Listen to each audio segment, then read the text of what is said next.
असतं. जे नवीन लग्न होतात ना, नवीन लग्न, त्या बायकांना नवऱ्याची प्रचंड काळजी असते आणि मोटरसायकलवर बसल्यावर तर प्रकर्षानं जाणवते. तुमच्याकडे आहे की नाही मला माहिती नाही. म्हणजे आमच्याकडे काय करतात, असं नवीन जोडपं असलं ना लग्न झालेलं, तर नवऱ्याच्या खिशातून काही पडू नये.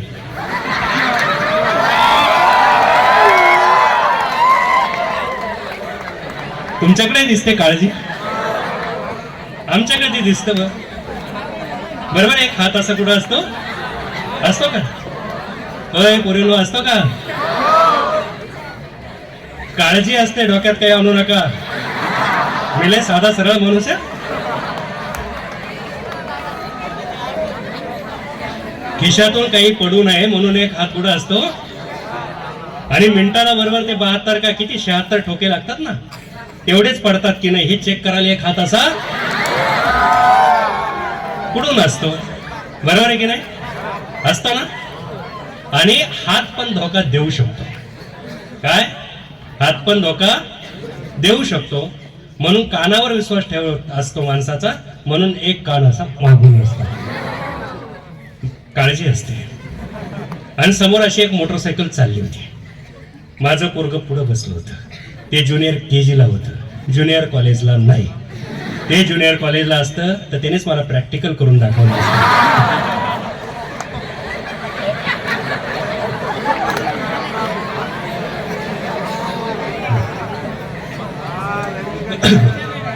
कुठं होतं? ज्युनियर KG ला. त्याने ती गाडी पाहिली. ते मला म्हटलं, पप्पा ही आंटी अशी का बसली आहे?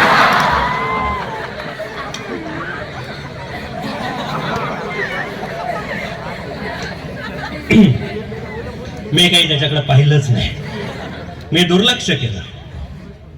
मी सांस्कृतिक सांगतोय. मी दुर्लक्ष केलं. त्याने मला चिमटाच घातला. मला म्हटलं, पप्पा ही आंटी अशी का बसली आहे? मी म्हटलं, अरे बाळा, आंटी आजारी आहे.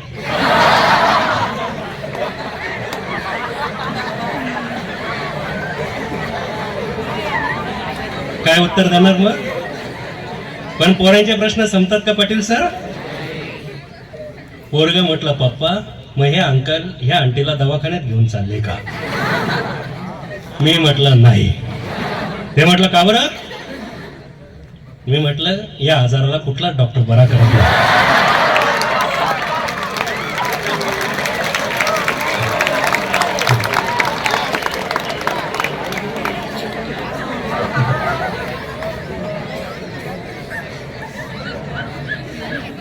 पोरग म्हटलं, पप्पा मग हा आजार कसा बरा होतो? पोरांचे प्रश्न संपतात का? मी म्हटलं, वय वाढत गेलं का आजार लांबतो. आपाप हळूहळू हळू. पोराला काही कळलं. ते म्हटलं, पप्पा आता शेवटचा प्रश्न त्याने जो विचारला, माझ्यातला मास्तर लांब जाऊन उभा राहिला, माझ्यातला कविता गायब.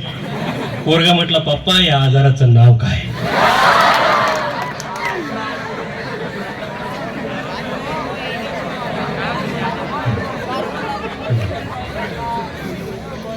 आता काय करायचं? मी परत ऐकलं ना ऐकल्यासारखं केलं.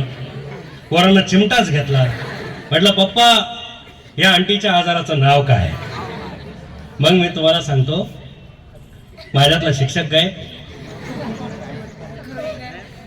का हसले मला कळलं. कारण हे आजारी काही लग्नाच्या आधी पण इकडे दिसतात.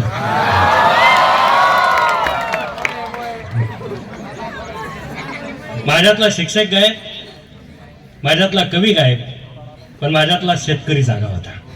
तुमच्याकडे गहू करतात? गहू आंब्याचं झाड आहे. आंब्याचं झाड बघितलंय? जमिनीत आंबे येतात, आपण उकरून काढतो, वरती येतात. नशीब. अजून भारतात एवढं कळतं ना पोरांना, हे नशीब. आमच्याकडे गहू करतात. आणि मी लहान होतो ना, माझ्या आजोबा असे फिरून यायचे, सकाळी शेताला चक्कर मारून यायचे आणि माझ्या वडिलांवर आणि चुलत्यांवर चिडायचे. असं ढगाळ वातावरण झालं की त्याच्यावर एक आजार पडतो, असे डॉट डॉट डॉट डॉट आंब्यावर पडतो बघा. आणि त्याला आमच्याकडे एक वेगळा शब्द वापरतात.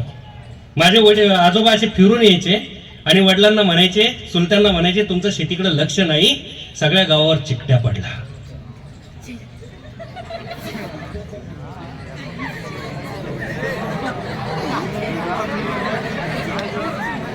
काहीला घरी जाऊन कळलं मला आजाराचं नाव सापडलं.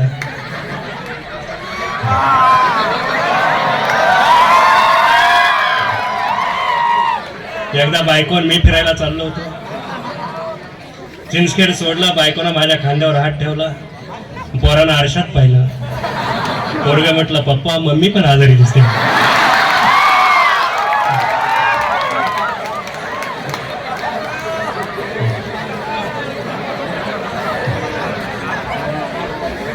काय सांस्कृतिक अवस्था आहे की नाही आपली, ती सुधारायला पाहिजे का बिघडायला पाहिजे रे? पण सुधारते का? ती सुधारली पाहिजे बाळांनो. त्याच्यासाठी शिक्षण काय गरजेचं आहे. एक शेवटच्या 2 ओळी सांगतो. तुम्ही पांडुरंग शास्त्री आठवलेंचं नाव ऐकलेलं असेल. अनेक गोष्टींमध्ये मतभेद असले तरी मी प्रत्येकाचं वाचतो. त्यांनी एक सुंदर गोष्ट सांगितली जी व्याख्या मला जगातली सर्वोत्तम वाटते. पांडुरंग शास्त्री आठवले असं म्हणतात की मला भूक लागली की मी जेवण करतो, त्याला प्रकृती म्हणतात. मला भूक नसताना फुकट मिळतं म्हणून मी खातो, त्याला विकृती म्हणतात. आणि भूक लागल्यावर खाता खाता माझ्या थाटातले 2 घास मी दुसऱ्या उपाशी माणसाला देतो, त्याला संस्कृती म्हणतात.